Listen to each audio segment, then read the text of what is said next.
Hey everyone, welcome to Inkwell Games and welcome to our Monday Star Puzzle. Today I'm going to walk you through how I solve this Monday Star Puzzle in hopes that it helps you with your solving techniques. So remember, every game can be solved with pure logic. There's never guessing required. And so what I typically do is I tend to look for small regions. And in this board in particular, I noticed quite a few regions of just 3 cells. This is really interesting because what I know in a region with 3 cells is in order for there to be 2 stars in that region without those stars touching, those stars have to exist on the opposite ends of those cells because if there was a star here, it would be touching. Therefore, for in every sort of set of stars with every region with 3 cells, I always know that they have to look like this. So I'm actually going to put that in across the board. There's different ways to solve, but put my stars, cross out that middle cell.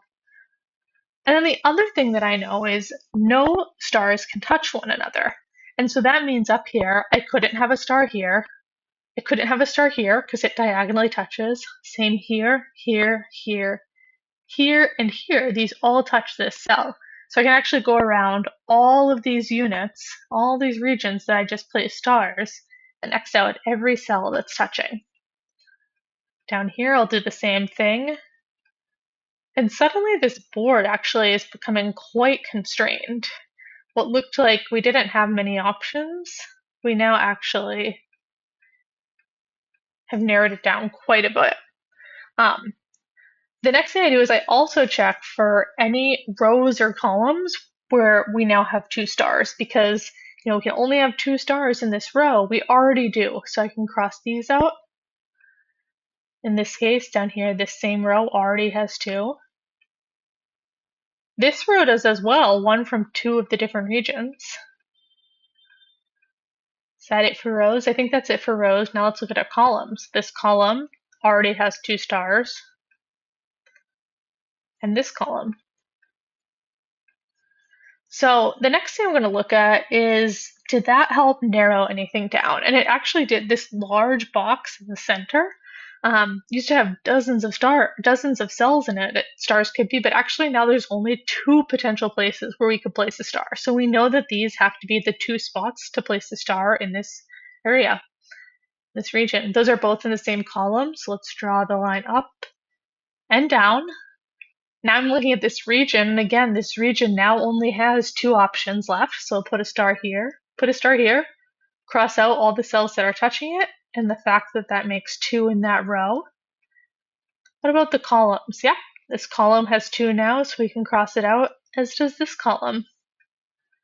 Now let's look at that top region. Now we're down to just 2 options here, so we'll place a star and the cell that touches it, star, the cells that touch it.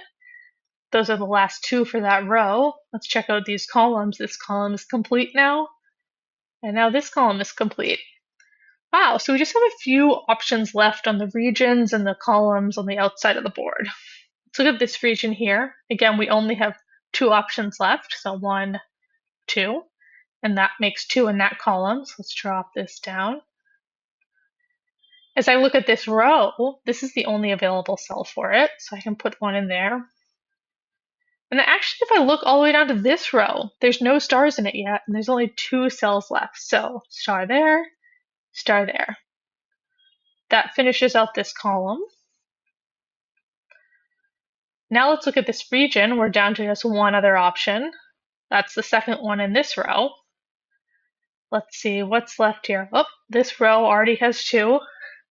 This is the final one for this region and this column, which cancels out this and makes this our final star placement. Happy solving. I hope you get it. And if you get stuck, feel free to reach out. Have a great day.